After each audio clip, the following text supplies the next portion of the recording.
It was the night of March 10, 2024, at St. Luke's Medical Center in Houston, Texas. The intensive care unit was running at its usual tense rhythm, the steady chorus of ventilators and heart monitors echoing through the halls. I had been on call for 16 hours straight when the case that would come to define my career rolled through the sliding glass doors. I thought I had seen everything. My name is David Whitmore, and I am a cardiac intensive care physician. I have practiced for over 25 years, handling some of the sickest patients in the country. Cardiac arrests, failed heart transplants, septic shock, multi-organ collapse. These were my daily battles. Thousands of cases, countless codes, hundreds of nights where life and death balanced on the thin line of a monitor's beeping. But that night in Houston, nothing prepared me for it. The patient arrived just after 9 in the evening, transferred from the emergency department after a sudden collapse at home. I remember the ER nurse's quick voice report over the phone. Middle-aged male, 48, history of hypertension, possible myocardial infarction, unresponsive on arrival, regained pulse after prolonged CPR. Cases like this were familiar to me, almost routine, but something in her tone hinted at unease. When the stretcher turned the corner, I caught my first glimpse of him. Pale skin, pupils sluggish, lips tinged a faint blue despite the oxygen mask. His name, I later learned, was Michael Turner, a construction foreman, father of 2, known for working grueling hours to keep his family afloat. He should have been just another post-arrest admission, one more case in the ICU's endless chain of crises. But the moment he crossed into my unit, I felt the air shift. It wasn't just fatigue or imagination. There was a weight in the room, something pressing down on the fluorescent-lit space, as though the walls themselves knew something I did not. I reminded myself to stay clinical. My team was counting on me, the nurses lining up IV drips, the respiratory therapist checking the vent settings, the resident flipping through his chart. Still, as I looked at Michael Turner's still body, the faintest ripple of unease ran through me. This should have been straightforward: stabilize, monitor, manage complications. We did this every day. But a quiet voice at the back of my mind whispered that tonight was different, that behind the beeping monitors and sterile routines, something far stranger was waiting. I pushed that thought aside and began my assessment, speaking firmly to keep the staff grounded.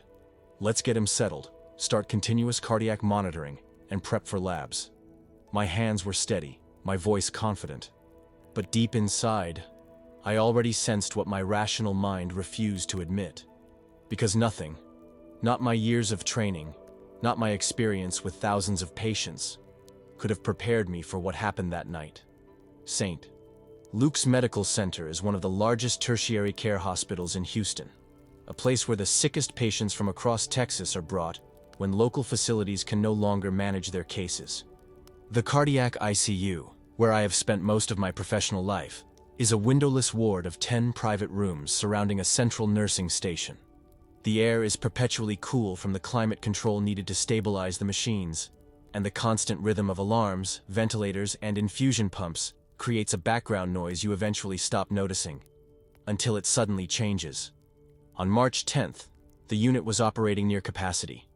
2 post-transplant patients required around-the-clock vigilance, and 1 younger man with viral myocarditis had been deteriorating despite every therapy we could provide.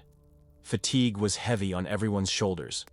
Still, we worked like a machine, each person knowing their role, every movement calibrated for efficiency. That was the environment when Michael Turner was wheeled in. He was 48 years old, a lifelong Houston resident. His wife, Karen, followed close behind the stretcher, her face pale with shock, her hands still trembling from the adrenaline of dialing 911. She told us he had collapsed suddenly in their living room while watching television with their teenage son. No warning, no clutching at his chest, just a sudden fall to the floor. The paramedics reported that he had been pulseless for nearly 6 minutes before they were able to resuscitate him with advanced CPR and defibrillation. On arrival to the emergency department, his heart rhythm had stabilized into a rapid but organized beat, though his neurological status was unclear. He had been intubated for airway protection, placed on pressors to support his blood pressure, and stabilized enough for transfer to my unit. His initial labs painted a mixed picture. Elevated troponins suggested myocardial damage consistent with a heart attack. His blood gases showed mild acidosis from the prolonged resuscitation. The EKG revealed non-specific abnormalities, not the classic STEMI patterns we often see in acute infarctions. Still, every indicator pointed to a fairly standard post-arrest cardiac case. I studied him carefully as the nurses attached fresh leads, checked IV lines, and adjusted sedation. His blood pressure was borderline but stable with medication. His oxygenation was good on the ventilator. Everything seemed to fit a familiar script. A man in his late 40s, an overworked foreman with known hypertension, collapsing from a heart event at home. And yet, as I observed him lying motionless under the fluorescent lights, I felt the same uneasy shift I had noticed earlier. Something about the case didn't align, though I couldn't yet pinpoint why. Karen hovered by the doorway, whispering prayers under her breath, her eyes fixed on her husband. She asked me the same question every family member eventually asks in those first terrifying moments. Is he going to make it? I gave her the standard answer. Cautious, but hopeful. He's stable for now. We're doing everything we can. But as I turned back to Michael, I had the unsettling sense that stable might only be the calm before something none of us were ready to face. The first few hours in the ICU after a cardiac arrest are the most critical. Every small decision can tilt the balance between recovery and irreversible decline. I directed the team with the practiced rhythm of someone who had done this thousands of times before, though a part of me couldn't shake the strange tension humming beneath the surface. Let's run the hypothermia protocol, I ordered. Therapeutic hypothermia, cooling the body to preserve brain function, had become standard in cases like Michael's. 2 nurses prepared the cooling blankets, while another set up the infusion of chilled saline. At the bedside, the respiratory therapist adjusted the ventilator settings. PEEP at 5, tidal volume 6 milliliters per kilo, she recited, her hands moving with mechanical precision. The ventilator's steady hiss filled the room, underscoring the fragility of the moment. Beside me stood Dr. Alan Harris, one of our senior cardiothoracic surgeons, a man I had trusted for over a decade. He was gruff, pragmatic, never one to indulge in speculation. We'll need to keep an eye on his rhythm, Harris said, his gaze fixed on the EKG. Could go into VT again. I nodded. Agreed. Let's have the amiodarone drip ready. A resident named Patel scribbled notes furiously on the chart, while our charge nurse, Linda, kept the flow of orders moving like an orchestra conductor. Medications were drawn, lines flushed, labs sent. Everything about the scene spoke of routine, of a finely tuned system running exactly as it should. Yet I found myself glancing at the monitor more often than usual, watching the jagged green line trace Michael's heartbeats. There was something about the rhythm. Stable, yes, but oddly deliberate. Almost as though each beat was not just mechanical, but purposeful. I pushed the thought away. Fatigue plays tricks on the mind. Families asking for an update, Linda murmured. Tell them he's stable, sedated, and we'll know more in the next few hours, I replied automatically. We settled into the rhythm of post-arrest care. Fluids, pressors, sedation titration, temperature management, everything by the book. The younger residents and nurses moved with crisp efficiency, while Harris and I oversaw with the calm authority that comes from years in the trenches. By midnight, the ICU had quieted to its usual eerie lull. The overhead lights dimmed slightly, leaving the monitors to glow like watchful eyes in the dark. Staff spoke in hushed voices. Footsteps softened against the polished floors. I stood at Michael's bedside, arms crossed, watching his chest rise and fall in steady cadence with the ventilator. Everything looked controlled, predictable, just another night in the ICU. But the unease inside me didn't fade. Instead, it deepened, as if we were standing on the edge of something about to break. And when it did, I would realize that all the preparation in the world could never shield us from what was coming. It was just past 1 a.m. when the first crack appeared in the illusion of routine. I was charting at the nurse's station when Linda called out softly from Michael's room. "Doctor, you should see this." I walked back to his bedside, expecting some minor issue, a line kinked, an alarm misfiring. Instead, I found Linda standing with her arms crossed, eyes fixed on the monitor. "His BIS is normal," she whispered, referring to the bispectral index that measures depth of sedation. He should be fully under. I glanced at the monitor. BS of 45. Deep sedation, just where we wanted him. Propofol and fentanyl were running steadily. Numbers checked and rechecked. He shouldn't have had the slightest awareness of his surroundings. But Michael's eyelids fluttered. Slowly, as if straining against some invisible weight. His eyes opened. Impossible, I muttered under my breath. His pupils tracked the room with eerie steadiness. Not the glassy, unfocused gaze of someone breaking through sedation, but deliberate, purposeful movement. "Dr. Harris," I called. The surgeon stepped in, brow furrowing the moment he saw Michael's eyes. "He's under," Harris said flatly. "BIS says he's under. He shouldn't be doing that." Then came the sound that made my skin crawl. A voice. Weak, rasping, but clear. "You shouldn't worry." Linda nearly dropped her clipboard. "Did he just—" "Yes," I whispered, my throat tightening. Michael's lips moved again, forming words with effort, though the ventilator tube should have made it impossible. Yet we all heard it. Unmistakable, layered over the mechanical hiss of the ventilator. "I can see you." I stared at him, heart pounding. Patients sometimes make reflexive sounds, even noises that resemble words. But this was speech. Coherent, intentional. "Michael, can you hear me?" I asked, unable to stop myself. His gaze snapped to me, his pupils locked onto mine with terrifying precision. "Yes." I stepped back. Harris muttered a curse, shaking his head. "This doesn't make sense. The sedation levels, he shouldn't even know his own name right now." I checked the monitors again. Everything was exactly where it should be. Oxygen saturation 98, blood pressure holding steady, heart rate slightly elevated, but not dangerously so. Propofol dosage unchanged. By every medical measure, Michael was deeply sedated. And yet he was awake. Not just awake, lucid. Linda's voice trembled. "Should we increase the sedation?" "No," I said firmly, though uncertainty clawed at me. "We'll destabilize him if we push too far." Michael's eyes shifted upward, as though focusing on a point above his own body. His lips moved once more, and the words froze us in place. "I'm not here," he whispered. "I'm up there." He gestured faintly with one hand, though his wrists had been restrained, toward the ceiling. The ICU seemed to grow colder in that moment. The machines hummed on, indifferent.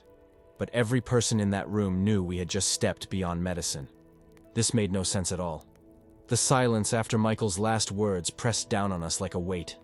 I could hear the faint beeping of the cardiac monitor, the soft whoosh of the ventilator, the low murmur of another patient's machine across the hall. But inside that room, it felt as though time itself had slowed. "Michael," I said carefully, my voice barely above a whisper. "What do you mean? You're up there." His gaze never left the ceiling. His lips moved again, and somehow, despite the ventilator, despite the sedation, we all heard it. "I see. Myself." Linda's hand trembled as she adjusted the IV lines. Harris rubbed his temple, muttering, "This can't be happening." But it was. Michael began to describe what he saw. At first, I assumed it was random nonsense, some dreamlike hallucination breaking through the sedation. But then he started recounting details no sedated patient could know. "You're wearing a navy tie," he said, his voice rasping through the hiss of the ventilator. My chest tightened. I looked down. He was right. "Linda," he continued, "your pen, it's cracked near the clip. You keep touching it." Linda froze, staring at the pen in her hand. The plastic was indeed split, barely noticeable unless you looked closely. My pulse hammered in my ears. Patients in ICU sometimes demonstrate strange, fragmentary awareness. But this was different. Michael went further. "The man, 2 rooms down. He's slipping. Bradycardia. You need to go." Linda's eyes widened. "Doctor, should I?" I hesitated, torn between disbelief and instinct. Finally, I nodded. "Check." She rushed out, returning moments later, pale. He was right. The patient in room 12's heart rate dropped to 35. "We caught it in time," Harris whispered. Jesus Christ. Michael's eyes shifted back to me. I see everything. I gripped the side of the bed, trying to anchor myself in clinical logic. Michael, you can't possibly...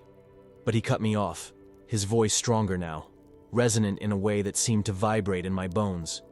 Doctor, your daughter, she called you tonight. You didn't answer. She said she's worried about the storm. The blood drained from my face.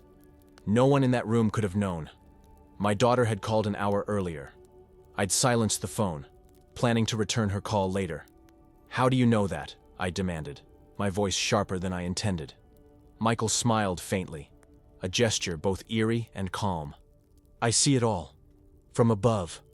The air in the room felt charged, as if a storm were gathering inside the ICU itself. Harris backed away from the bed, shaking his head. This isn't medicine. This is something else. I wanted to argue. To anchor myself in protocols, in pharmacology, in everything I had studied for 3 decades. But as I looked at Michael, speaking clearly while deeply sedated, describing things he couldn't possibly know, I realized the ground beneath my beliefs was shifting. And for the first time that night, I felt afraid. The next hour blurred into a series of events that none of us could rationalize. Every time I thought I'd found the limit of what Michael could possibly demonstrate, he pushed beyond it, forcing us deeper into uncharted territory. Linda had barely recovered from confirming his warning about the patient in room 12 when Michael spoke again, his gaze still fixed on some invisible point above his body. The woman in room 8, she's bleeding inside, quiet but fast. You must hurry. I exchanged a look with Linda. Room 8 was a post-op cardiac patient, stable. No signs of internal bleeding when I'd last checked. Still, something in Michael's voice compelled action. I gestured to Linda. Check now. She sprinted down the hall. Minutes later, she returned, her face pale. Doctor, he was right again. Room 8's hematocrit is crashing. They're prepping for an emergency transfusion. Harris muttered under his breath. How the hell does he know? I didn't answer. I couldn't. Michael wasn't finished. His voice carried a strange calm, like a man delivering weather reports rather than impossibilities. The monitors. In Central Station, top left screen, the leads are reversed. That's why it looks like V-Tatch. Linda darted to the Central Station, checked, and returned wide-eyed. He's right.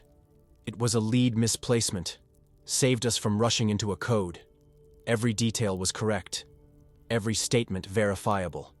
And then Michael's tone shifted. Darker. The lights in radiology. Flickering. They'll go out soon. And when they do, someone will be trapped. I frowned. Michael, radiology is 3 floors down. How could you possibly...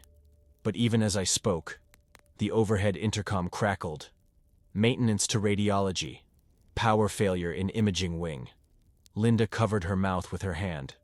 Harris stepped back until his shoulders touched the wall. The air in the ICU grew cold, heavy, as if saturated with something unseen. Even the machines seemed to hum at a lower pitch, their steady rhythms carrying a hint of menace. Michael's eyes shifted again, meeting mine with unsettling clarity. Doctor, you should know. This isn't the first time. Others see too. But they don't speak. The words lodged in my chest. The thought that patients might silently endure awareness during sedation, witnessing everything, powerless to tell us, was almost more chilling than Michael's impossible insights. Linda whispered, "Should we increase the sedation now? He's frightening the staff." I shook my head, though my confidence wavered. We need him stable, no drastic changes. Inside, though, I wondered if I was lying to myself. Michael closed his eyes briefly, then opened them again. I can feel more coming, Harris muttered. More what? Michael's lips curled into a faint, knowing smile. The part you're not ready to see. And with that, the room fell silent again, until the heart monitor beside him spiked without warning, alarms shrieking into the night. The alarm blared, sharp and urgent, but Michael's vitals stabilized almost as quickly as they had spiked. His blood pressure held steady, oxygenation normal, heart rate returning to baseline. It was as if the machine had only screamed to mark a transition, a threshold we were about to cross. Michael's eyes never wavered. They fixed on me with a clarity that cut deeper than any scalpel. "Doctor," he whispered, "do you remember the man in room 16? The one who died last winter?" I felt my stomach lurch. Room 16 had been occupied by a man named Richard, a heart transplant patient who had coded on my watch in December. His death had haunted me for months, not because we had done anything wrong, but because sometimes, despite everything, medicine fails. I had never spoken of Richard outside official case reviews. "Yes," I said carefully. "What about him?" Michael's lips trembled into a faint smile. "He's here, standing at your side. He says, you shouldn't blame yourself." The temperature in the room seemed to drop. Linda gasped, her hand flying to her chest. Harris shook his head violently. No, this is too much," Michael went on, his voice gathering strength. "He remembers your words, the ones you whispered when the others couldn't hear. You told him, 'I'm sorry, I did everything I could.' He wants you to know he heard you." My blood ran cold. I had whispered those words under my breath, alone in that room after the code was called. No one else could have heard. No one alive. How? My throat tightened. "How do you know that?" Michael tilted his head toward the ceiling again. "Because he told me. From where I am, I see both sides." The monitors hummed steadily, but the room was no longer just an ICU bay. It felt like a threshold between worlds, fragile and unstable. Harris backed into the corner, his face pale. "This is madness. He's delirious. He has to be." Linda, however, whispered, "But what if he's not?" Michael turned his gaze to Harris, his voice steady, almost sympathetic. "Dr. Harris, your brother. The accident wasn't your fault." Harris froze, color draining from his cheeks. His brother had died in a car crash 20 years ago, something Harris had never discussed openly at work. Michael continued, "He says he forgives you." Harris staggered back, one hand gripping the counter to keep himself upright. His lips moved, but no sound came out. The room was suffocating now, thick with the weight of impossible truths. I wanted to call it hallucination, coincidence, some strange intersection of memory and suggestion. But deep down, I knew better. Too much had been confirmed. Too many secrets laid bare. I had reached the limit of medicine's explanations. And then Michael's voice dropped, quiet but deliberate, each word sharp as a blade. "Something is coming, doctor, and it will change everything." The silence that followed was worse than the alarm, because for the first time in my career, I realized I wasn't just afraid for my patient. I was afraid for myself. By 2:30 in the morning, Michael's condition turned critical. His blood pressure dipped dangerously low, and alarms filled the ICU. Harris and Linda moved quickly, administering vasopressors, adjusting fluids, recalibrating ventilator settings. But through it all, Michael kept speaking, calm, detached, as if he were both patient and overseer. "Doctor," he said, his voice rasping against the ventilator's rhythm, "if you clamp the subclavian line now, you'll lose him." Harris froze. "How does he—" I held up a hand. "Wait." Michael's gaze sharpened. "Approach from the femoral. Use a longer catheter." "Trust me." Linda shot me a panicked look. "Doctor, are we really taking directions from him?" Every instinct in me screamed against it, but the truth was undeniable. Michael had been right too many times tonight. Against all logic, his knowledge had saved another patient, corrected a false alarm, and unearthed truths no sedated man could know. I swallowed hard. "Prep the femoral." Harris hesitated, then obeyed, hands moving with reluctant precision. The catheter slid in. The pressure stabilized. Michael's vitals began to climb back toward normal. "He was right," Linda whispered, awe and fear mingling in her voice. Michael closed his eyes briefly, then opened them again. "It's not me," he said softly. "I just see the path." The procedure dragged on, every minute stretched taut as wire. His bleeding worsened, and at one point the monitor blared with a run of ventricular tachycardia. Harris swore under his breath, hands shaking as he prepared defibrillator pads. "Don't!" Michael rasped. "Increase magnesium. That will fix it." I clenched my jaw. "We don't have time!" But Linda was already drawing up the magnesium. She pushed the dose, and within moments the rhythm stabilized. I gripped the rail of Michael's bed, my mind reeling. No medical training, no possible way he could have known.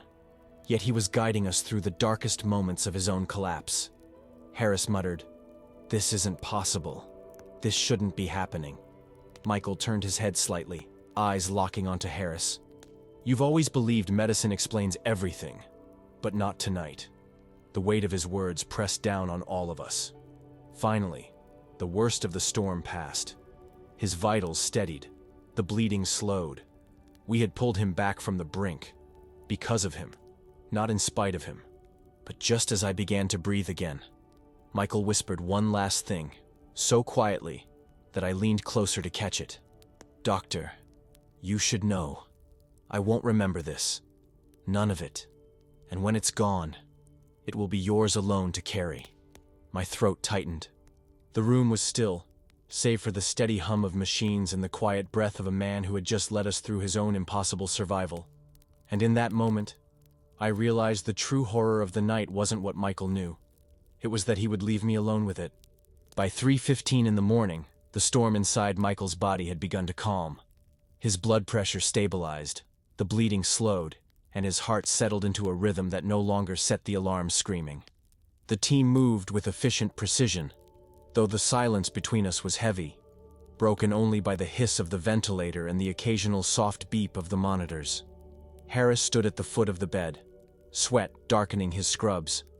Linda's gloves trembled slightly as she adjusted IV lines. And I could feel my own pulse hammering, as though my body hadn't yet realized the danger was passing. Michael's eyes, which had been so sharply aware, began to lose their intensity. The strange light in them dimmed, his gaze drifting rather than piercing. "Doctor," he whispered, softer now, barely audible over the machines. I leaned closer. "Yes, Michael. I think I'm going back." "What do you mean?" His eyelids fluttered, and for the first time all night, he looked small, fragile, like any other critically ill patient. "The place above, fading. I can't see anymore." I swallowed hard. "That's all right. Just rest."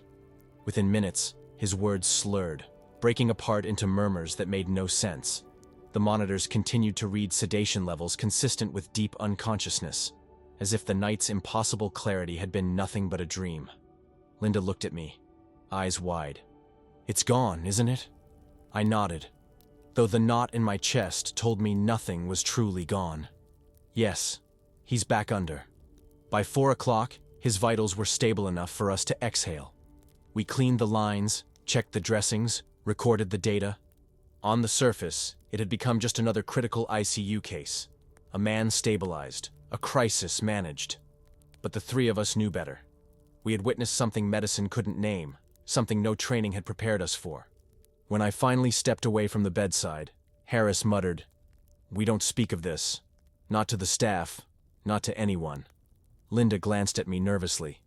"Doctor?" I hesitated, then nodded. "We'll document the vitals, the interventions, but nothing more." The official chart would tell the story of a routine stabilization. Vasopressors, transfusion support, magnesium for arrhythmia. Nothing unusual, nothing impossible.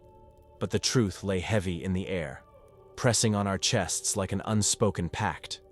As the first gray light of dawn seeped through the high ICU windows, Michael slept quietly, his body recovering as if nothing extraordinary had happened. And yet, standing there, I knew the man before me had been more than a patient. He had been a messenger, a glimpse into something beyond the veil of consciousness, a reminder that medicine does not hold all the answers. Still, we left the ICU that morning with our faces set, our words guarded, because the world outside would never believe what we had seen.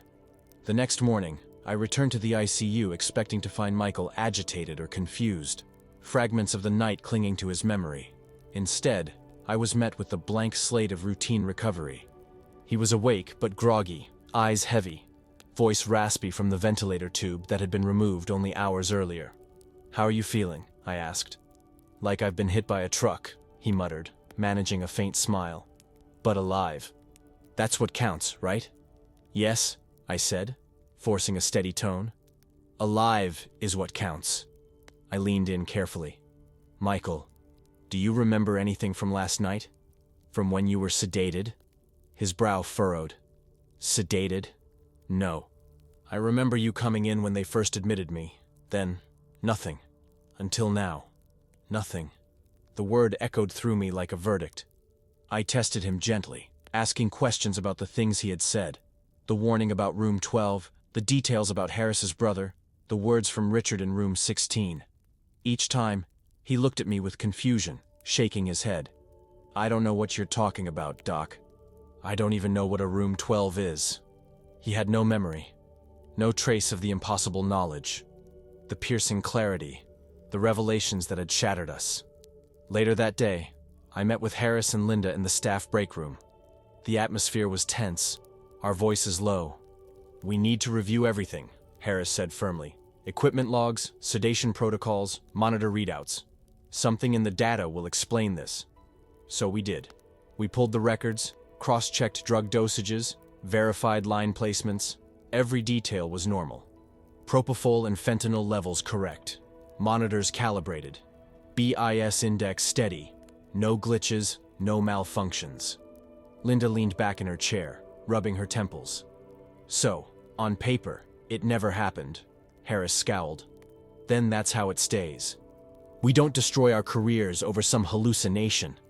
It wasn't a hallucination, I snapped before I could stop myself.